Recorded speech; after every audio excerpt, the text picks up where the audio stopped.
Մշակում ենք ողնաշարի գոտկային հատվածը։ Վարժությունը ուղղված է գոտկատեղի մկանների ամրացմանը,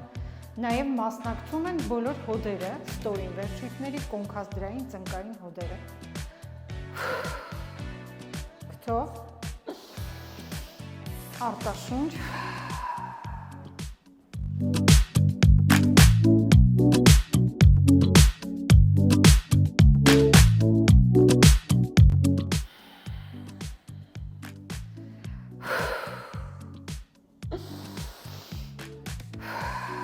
որով այնը լավ ներքաշենք ու մյուս կողմից վարժությունը լավ ձգում եմ, կողքի մկանները զգում ենք